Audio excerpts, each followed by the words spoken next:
What is the work that you're most excited about at the moment?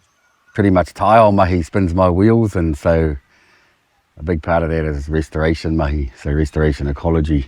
Yeah, and so I pretty much live on a farm back at home in Ruatoria, practicing what we preach, fence off all the gullies and stuff 25 years ago, and we've put them into covenants with ngā whenua rāhui, and so ongoing pest control.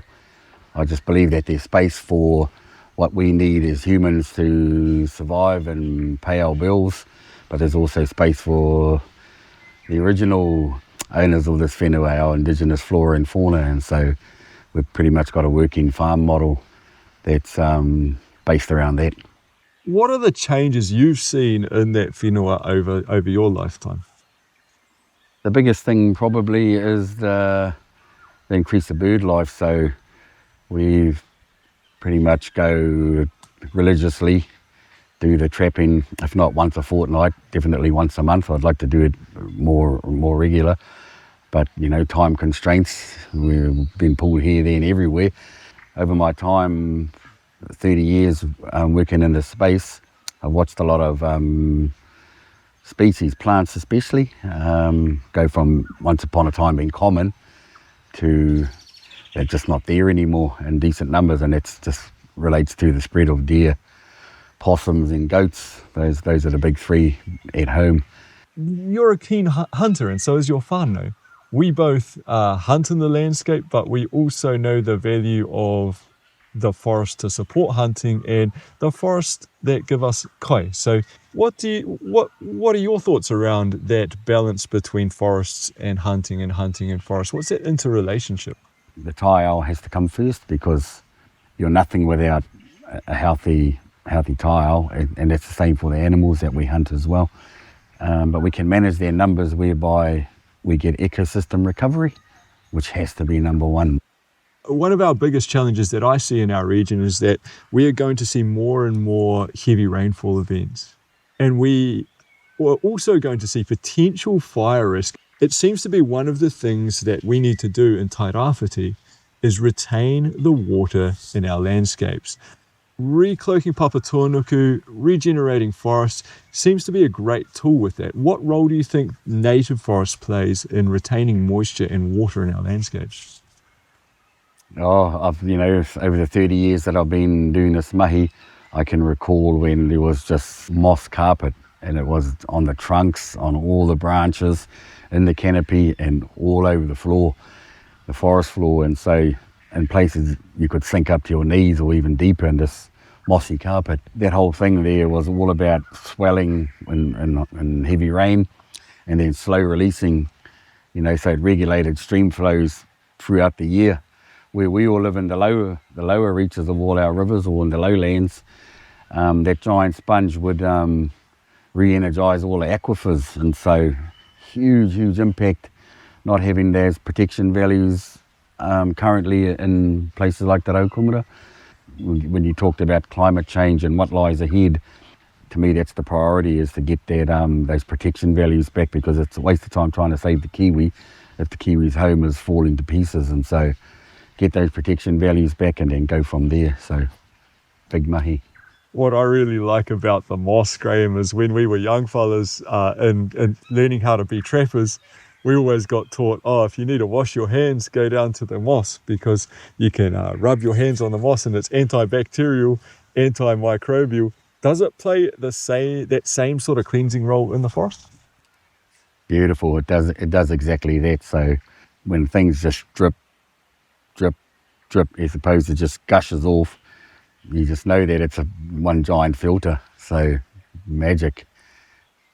I'd like to ask you questions around what roles species play in regeneration. Do we need to be planting our large structural rako, or do we need to be planting a huruhuru layer, or what are the individual species that people should be prioritising for different types of plantings?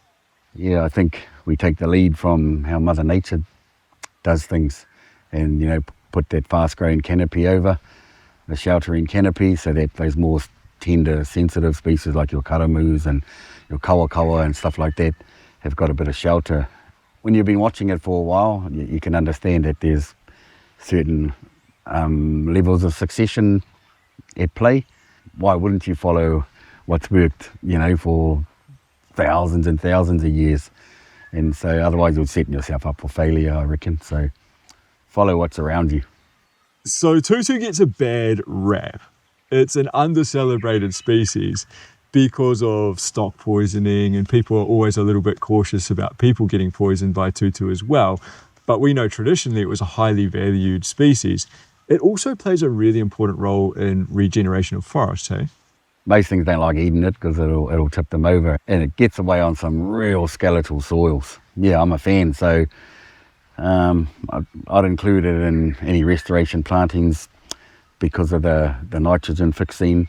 It's fast growing, so it has fruits. It fruits pretty quick, so which brings in birds to feed on those berries, which will quite often already have stomachs full of other berries that they've sourced from the wider landscape. So speeds up the process of regeneration, so big fan.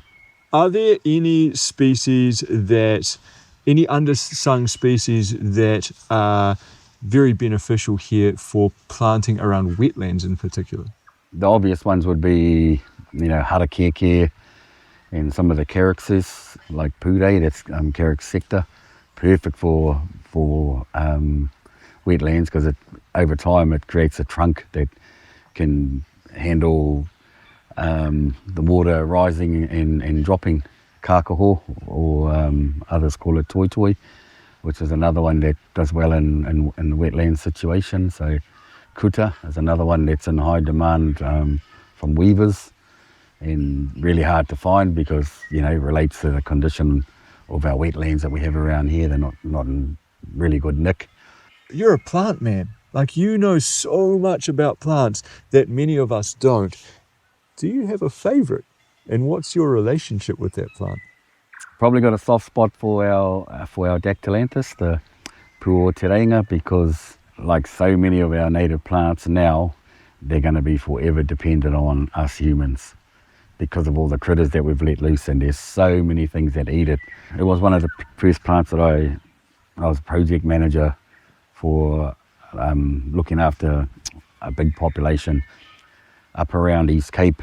Ended up developing a survey technique where you could use the main reasons for its threat status, pigs and possums. I'd catch them during the flowering period and cut them open and have a look, and they'd soon let you know was a powerful presence absence tool, using the possums and the pigs. And so there's a certain poetic justice, I thought, that you could use the number one threat, possums, to find undiscovered populations. So really quite proud of that.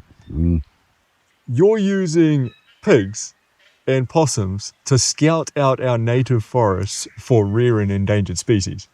The Dactylanthus flowers in autumn, and so looking after this big population, I noticed that the possum's droppings changed from a sort of a dark black greeny colour to a purpley pink colour, and I was going, So when I cut these possums open, and they were just chock full of this purple pink, so they must have been eating dozens and dozens of flowers every night. So I managed to get it down to within a 50-metre radius of these positive possums that would find plants. It's got a distinctive smell. The main component of the nectar is a substance called squalene, which is a known mammal attractant.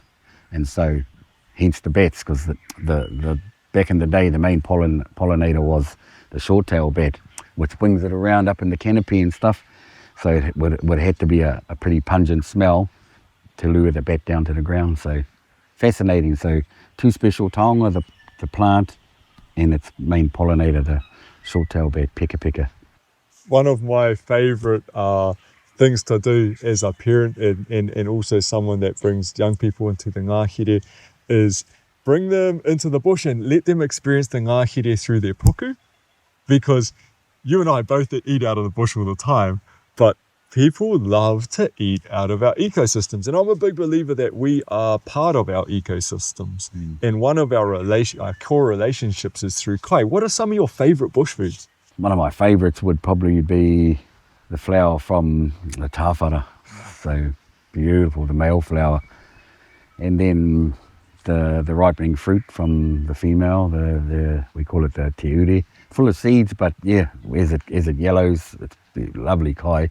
I like to think of them as delicious little treats and rewards for all of our hard work. So where we've done our possum and our rat control, that tāwhara you're talking about, those petals from the male flowers of the kia, they taste like a fruit salad, eh? Beautiful. They're just so tasty. If you were to describe what thinking like a forest meant to you, what would you say? I'd say mutualism. They're all in it together, and I don't think anything overrides or dominates any other, because it wouldn't work then. And it's not just what we see above the ground, but especially underground. And so with all the beneficial fungi, mycorrhizal fungi, the mycelium, I think it's all about looking after each other. It's the same with all of our communities, eh? It's pretty amazing. So we can learn lots from forests, I reckon. You have to get people interested in things again, because how do you expect them to care for things when they no longer interact with them? So getting people out there and doing the do is where a good place to start. Helps people put things back into perspective. You know, we're nothing without a healthy taiao, so taiao first. Good on you, Graeme, and I look forward to us collaborating on more forest mahi in the future. Me too. Cool. Hongi mai, bro.